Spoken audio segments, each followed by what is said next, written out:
Okay, so this is going to be a little exercise video about how to come down to one of these little hotel gyms and make a productive, 45-minute, 30-minute exercise program that's productive, that's going to help you for your convention or whatever you're doing. And remember, just doing cardio, in my opinion, is good. It's not enough.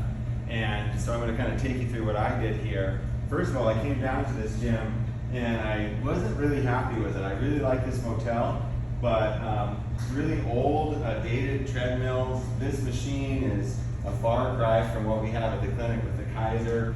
I don't like it at all. There's no mats. There is some free weights.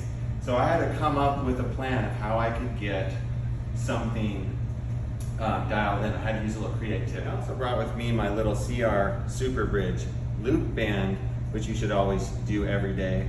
And I knew I wasn't going to bring my core reprogramming activator, so I wanted to have something at the start of the program to charge up my core. So what I'm going to do is a version of that with the ball, go through the steps, put that behind the back, and go through all those steps and do a sustained CR Super Bridge.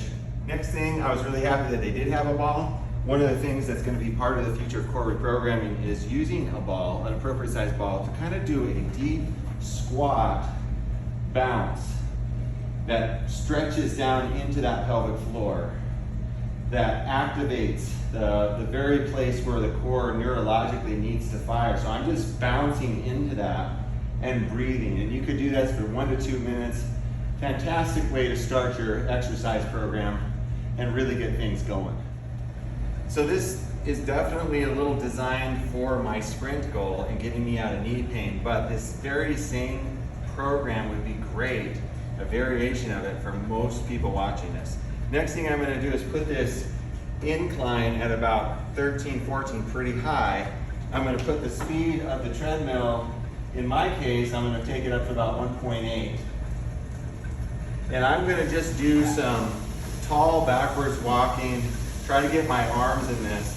Try to do this for a good 10 minutes. I have a spin bike here. I don't do a lot of spinning, but I thought it was a good way to just really charge up, get a lot of blood flow through all my leg muscles. So a lot of them have these.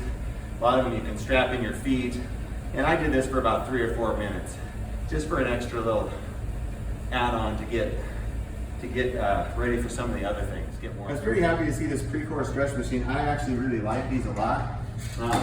There's a lot of different ways that you can get yourself in this and stretch in a whole variety of ways, and hand grips and doing things like this. And I wanted to get my range of motion kind of opened up a little bit for some of the other things that are coming up in the workout.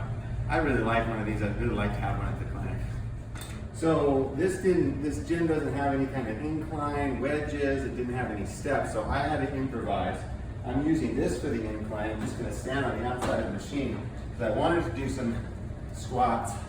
I don't have much of a history doing squats, so don't judge me. But I'm going to put the weight up high like this, and I'm going to work on getting low, but not too low. I can go lower, but I begin to compensate with my low back. So I'm going to be doing 20 reps, 3 sets of 20.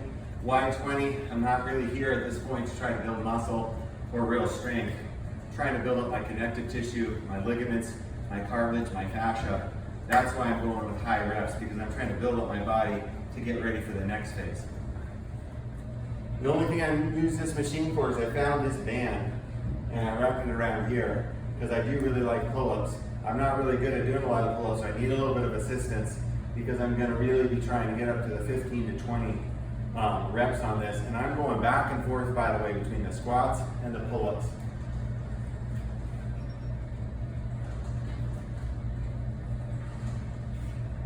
So there is some time constraints. I just did 1 set of good mornings. I really like this because it's a good hinge exercise. Also really opens up a really tight place. A lot of people have a lot of tension in their pelvic floor and their adductors. So for this particular one, we're going to take that weight and drop it down, hinging, back stays straight, all the motion comes from the hip joint. I can't go further with that without compensating in the shoulders or the back, so I'm just going to be staying in that range and doing 20 reps. really slowly with good quality. My key exercises that is really going to show me my progressions is the ATG Split Squat. So I don't have any ledges in here, so I have to use this. I'm definitely not going to use this because this is rolling, so I'm going to put my foot here, and I'm going to be working on going into a full range of motion split squat very slowly with very good form, and I'm going to be doing 20 of those. So I wanted to include some pushing exercises, some pulling exercises. Pushing exercise that I chose is the bench press free weights. Not using a lot of weight, but trying to have really good form and to try to use my core. So on this particular one, I'm going to make sure I get my chest open, lots of shoulders extension, and slowly come up like this. I'm keeping my elbows close to my sides, and I'm making sure I don't get too far forward in the chest to really protect the shoulders. And if you do these right, it's good. If you do these wrong, it's going to really hurt your. I'm switching back and forth between the bench press and the ATG split squat. 20 reps, 3 sets. The ATG split squat, we're trying to get to the floor, we're trying to work towards weight, so even though I can't do a lot of them, I'm really looking forward to this progression, full range of motion. And coming out of it, it's already helping really get my knee heading in the direction of being free. My pulling exercise was the pull-ups, so I wanted to have something a little bit different. So I'm just putting myself kind of in a real athletic position with a good hinge, and I'm going to just do some rotary motion like this, trying to get as high a range of motion as I can.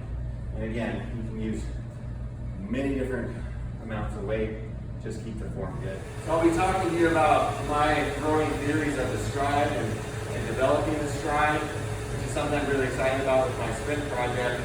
How I wanted to end my workout is to do some, not sprints, but just get some range of motion and to allow all this other exercise to kind of flow into this high functional movement. So for this, I'm kind of going at 10 miles an hour. I'm going to jump on.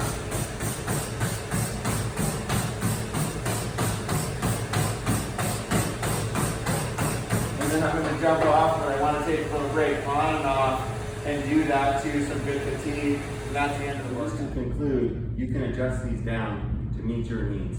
You might not be working on sprinting. You might just take a little jog at the end.